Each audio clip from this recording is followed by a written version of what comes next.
मध्य प्रदेश के ग्वालियर चंबल अंचल की सबसे चर्चित विधानसभा सीट दतिया एक बार फिर से सुर्खियों में है।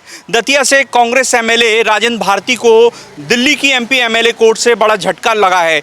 उनके खिलाफ भूमि विकास बैंक में एफडी में हेराफेरी करने का आरोप लगा था।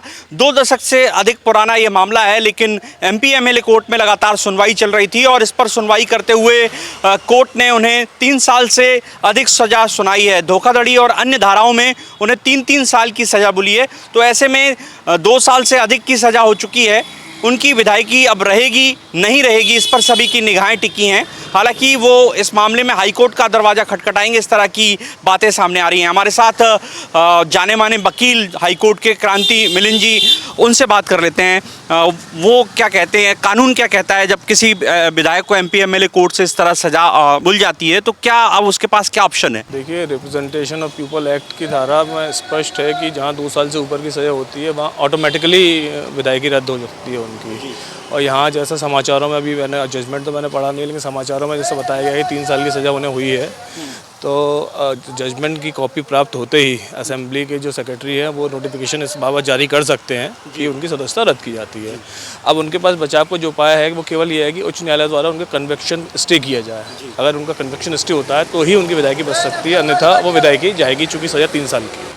तो मतलब अभी वो उनके पास एक मौका है कि वो हाईकोर्ट जाएं और इस बिल्कुल उच्च न्यायालय 30 दिन का उनके पास अपील पीरियड है। उसके बाद इस बीच में अगर वो हाईकोर्ट उनकी सज़ा को स्टे करता है, कन्विक्शन स्टे करता है, तो वो विधायकी बच सकती है। क्योंकि जो 2013 का फैसला था lily Thomas versus union of India, वो इस बारे में बिल्कुल स्पष्ट है कि जहाँ 2 साल से ऊपर की सज़ा है वहाँ वो अयोग्य ठहराए जाएंगे। तो मतलब फिलहाल न केवल अयोग्य ठहराए जाएंगे बल्कि 6 साल आगे चुनाव लड़ने की भी उनकी उस पर रोक लगी जाएगी। मतलब एक तरफ तो विधायकी जाने की बात सामने आ गई, दूसरा उनका पॉलिटिकल कैरियर भी दांव पर लग गया है।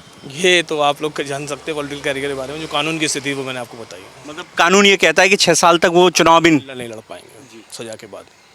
तो ये कितना बड़ा आदेश मानते हैं, क्योंकि मध्य प्रदेश की राजनीति को प्रभावित करने वाला ये फैसला है? देखिए, न्यायालय ने कोई आदेश अगर पारित किया है तो वो साक्ष्य के साथ में ही किया है।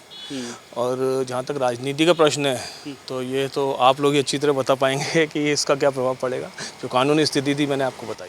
मतलब ये माने कि फिलहाल तो कानूनी धाराओं के तहत तो उनकी विधायकी जो है वो अब लगभग शून्य की तरफ है। अगर उनको हाईकोर्ट से कन्विक्शन स्टे नहीं होता उनका, तो वो विधायकी शून्य है, ऑटोमेटिकली शून्य है माननीय उच्चतम न्यायालय के निर्णय के अनुसार। देखिए, जिस तरह का फैसला एमपी एमएलए कोर्ट दिल्ली का आया है उससे स्पष्ट है कि जो राजेंद्र भारती हैं उनकी जो विधायकी है वो स्वतः ही समाप्त हो जाती है। हालांकि अभी उनके पास हाईकोर्ट जाने का मौका है, निश्चित ही वे हाईकोर्ट का दरवाज़ा खटखटाएंगे। लेकिन इस फैसले से मध्य प्रदेश की राजनीति में एक उफान तो आया ही है, क्योंकि दतिया विधानसभा सीट बहुत चर्चित विधानसभा सीट है। 2023 के इलेक्शन में यहाँ जो पूर्व गृह मंत्री हैं डॉक्टर नरोत्तम मिश्रा, वो चुनाव लड़े थे और राजेंद्र भारती ने उन्हें यहाँ करारी शिकस्त दी थी। लेकिन इस फैसले के बाद अब फिर से दतिया की जो विधानसभा सीट है उस पर चुनावी चर्चा अंदर खाने शुरू हो गई है। निश्चित ही नरोत्तम मिश्रा और तमाम सारे जो लोग हैं जो यहाँ मौके की तलाश में थे, उन्हें एक मौका मिलने की संभावना यहाँ बढ़ गई है। तो ये जो फैसला है निश्चित ही मध्य प्रदेश की राजनीति को अफेक्टिव करेगा। देखना होगा कि राजेंद्र भारती इस फैसले के बाद आगे क्या कुछ रुख अपनाते हैं। हालांकि उन्हें दिल्ली की तिहाड़ जेल जाना पड़ा, क्योंकि कल जैसे ही इस मामले में जब फैसला आया तो उन्हें जेल भेज दिया गया था। लेकिन अभी जमानत मिली है और वे तमाम विकल्प तलाशने में जुटे हुए हैं। दिल्ली में उन्होंने जाने माने सुप्रीम कोर्ट के वकील और कांग्रेस के वरिष्ठ नेता विवेक तन्खा साहब से भी बातचीत की है। विवेक तन्खा उनका केस लड़ेंगे।